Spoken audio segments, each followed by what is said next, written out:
of Youth in Climate Action while addressing the employment climate environment challenge. Speaking on energy transition during a panel discussion on Global Coalition for Social Justice at the just concluded International Labour Conference in Geneva, Switzerland, the Minister of Labour and Employment, Dr. Mohamed Dingyadi, observed that with over 41 million people engaged in the informal biomass sector, even as youth unemployment remains a significant challenge, the employment climate environment nexus is particularly critical.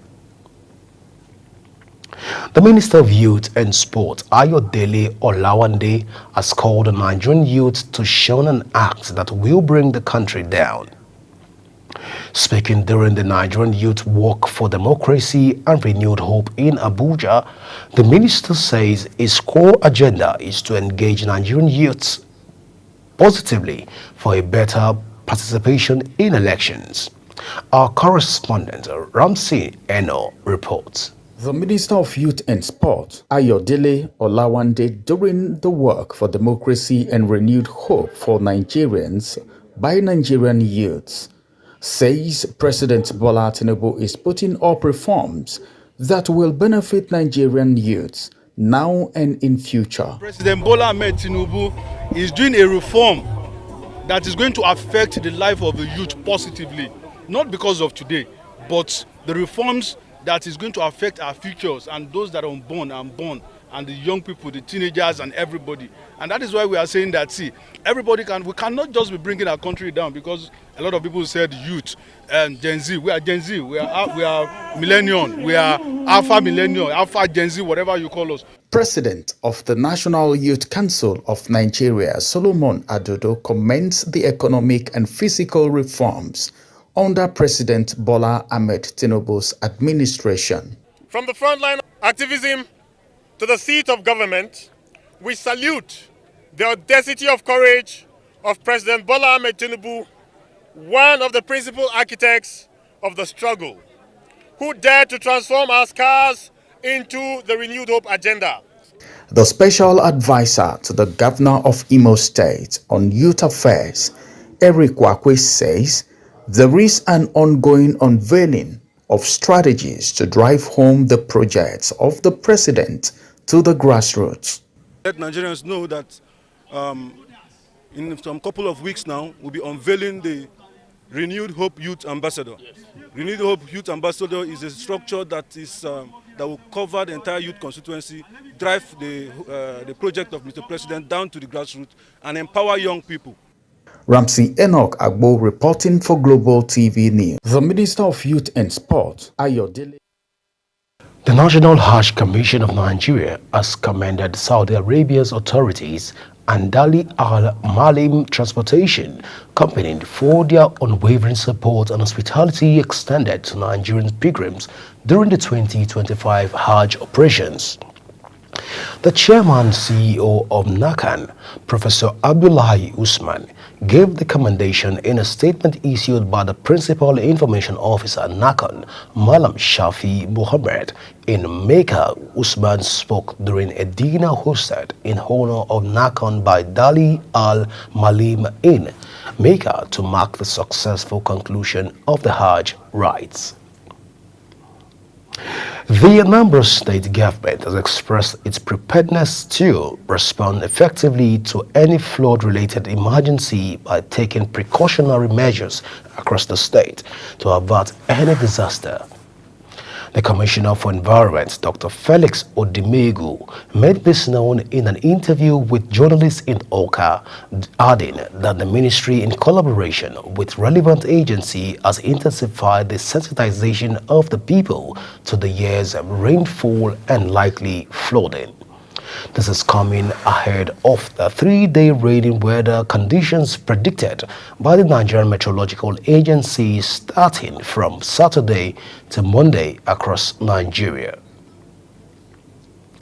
The Lagos State Emergency Management Agency has reaffirmed its preparedness to respond effectively to any flood-related emergency in the state.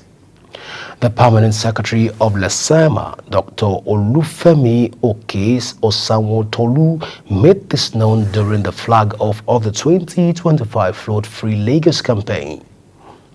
It was reported that the campaign included strategic visits to the Lagos State Environmental Protection Agency and the Ministry of Local Government and Community Affairs.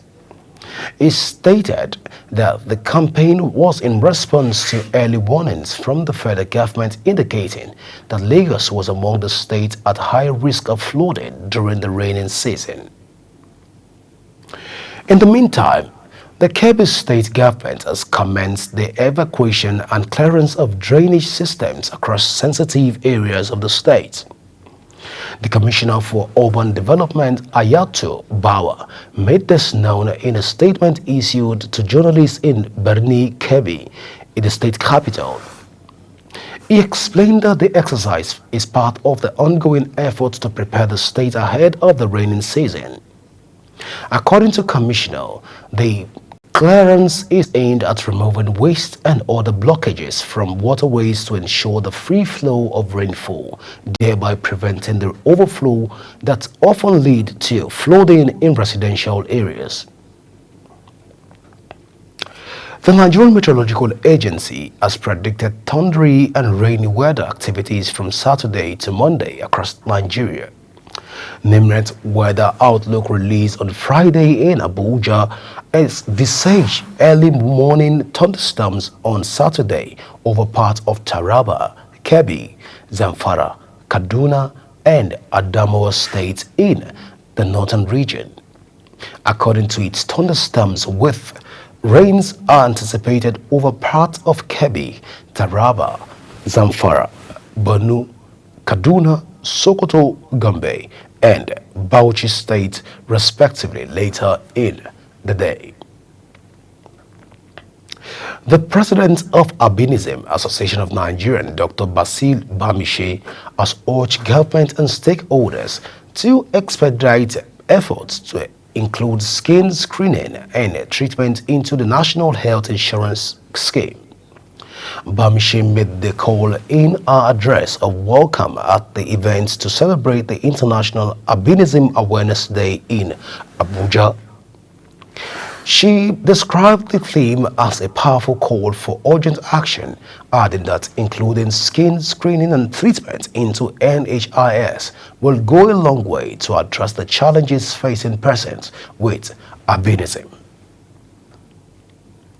The Anambra State Police Command has nabbed 2 suspects over alleged theft of 2 related minors at Okponuoba, Idemili South local government area of the state.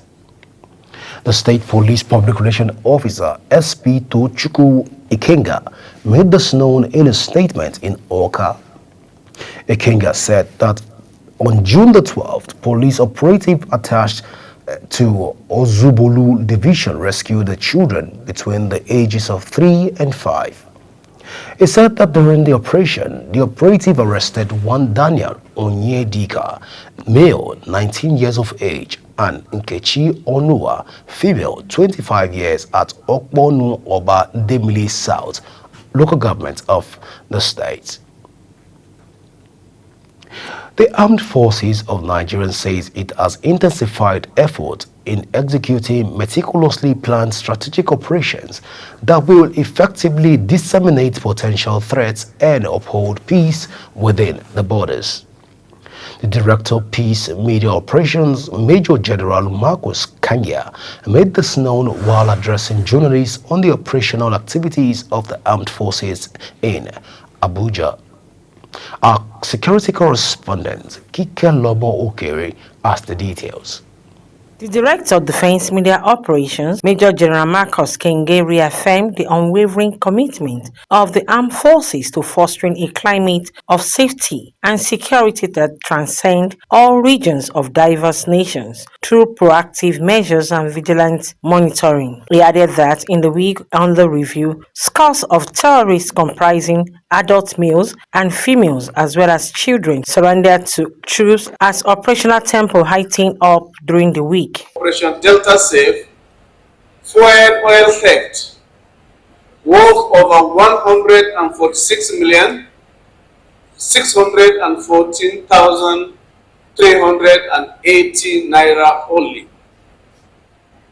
The breakdown indicates that 142,960 liters of stolen crude oil, 39,175 liters of illegally refined automotive gas oil, and 29,500 liters of dual-purpose kerosene.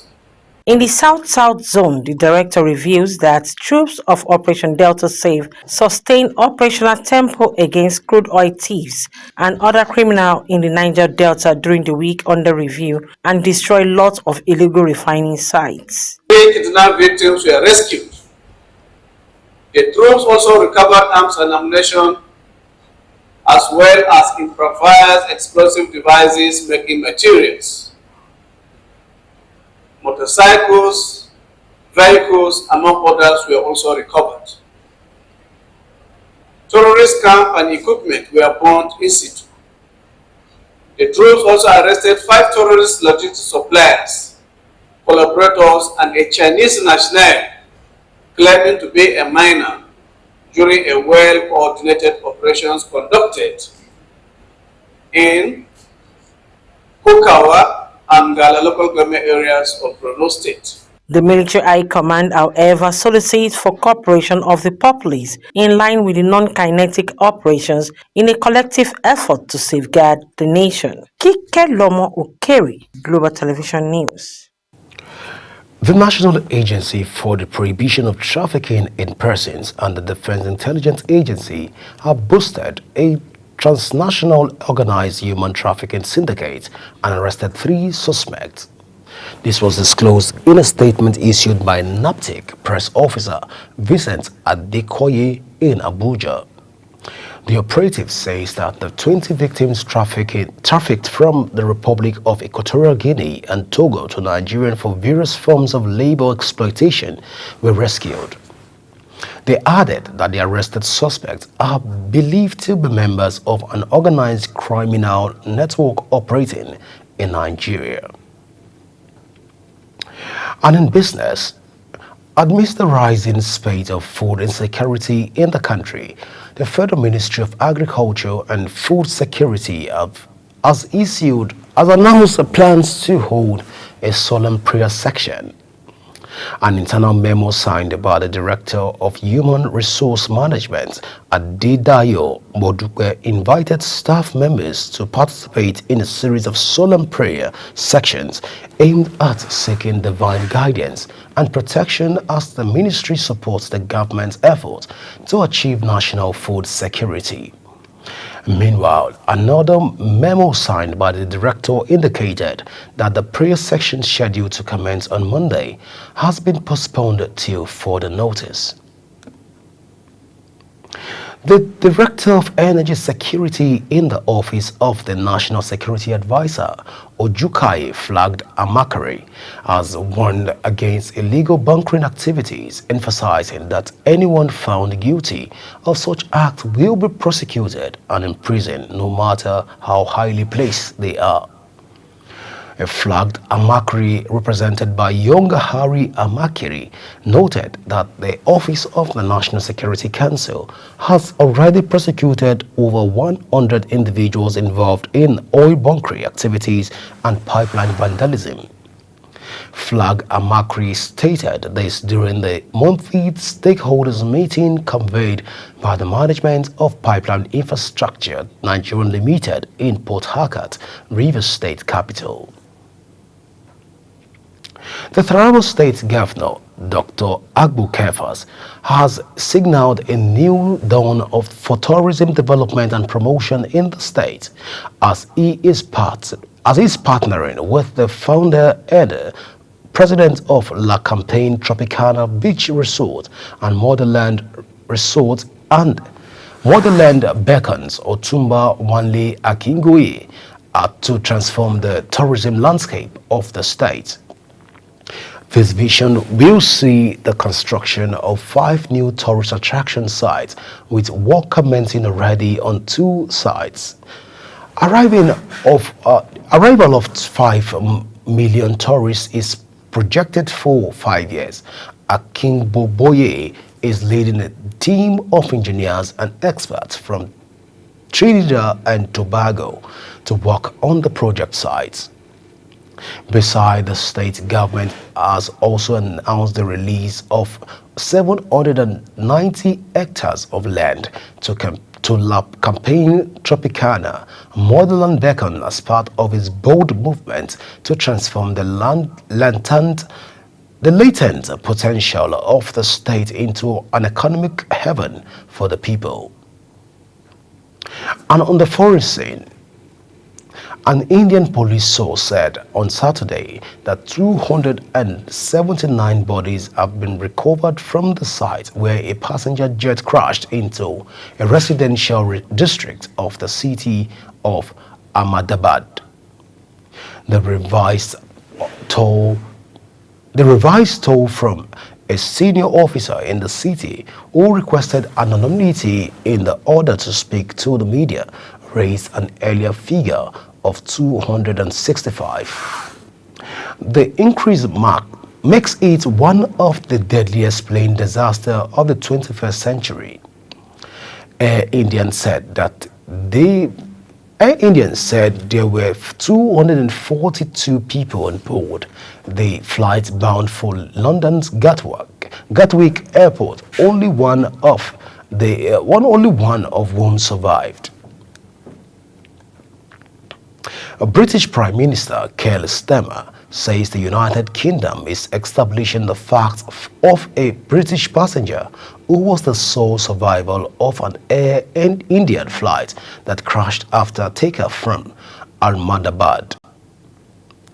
The Prime Minister said this in a short statement at 10 Downing Street.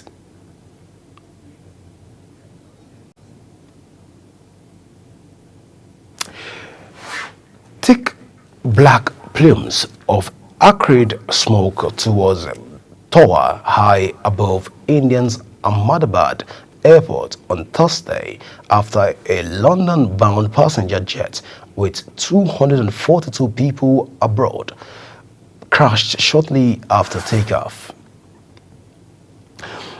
At least 11 people have died and several are still missing after flash flooding hit San Antonio, Texas. The severe storms forced cars off roads, pushing some drivers into a creek. The San Antonio Fire Department said rescuers were searching for at least 4 people missing in the floods. Officials said the death toll may change and their search and recovery efforts will take days. And in sports, the 2025-2026 Nigerian Premier Football League season will kick off on Friday, August 22nd, 2025.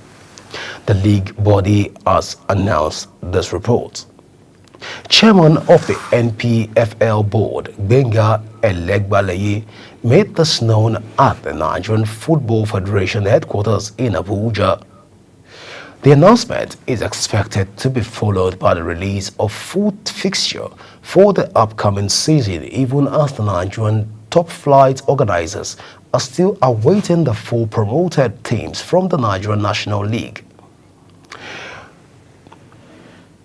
Former AC Milan and Napoli manager Gennaro Gattuso is on the verge of being appointed as the new head coach of the Italian national team, according to transfer expert Fabrizio Romano. Romano reported that an agreement is expected to be finalized in the coming days, with only final details left before the deal is completed. Gattuso, known for his fiery playing style and passionate managerial approach, is poised to succeed Luciano Spalletti, with the Italian Football Federation set to confirm the appointment once talks are concluded. That's it on the Global TV News Cycle. A quick reminder that Global TV is on DSTV channel 365 and StarTimes channel 276. Kindly follow us across all our social media platforms that are showing on your screen using @Global TV NG. You can download the Global TV Nigerian app for Android and iOS devices to keep track of our broadcasts. I am Godwin Sunday. Thank you for watching.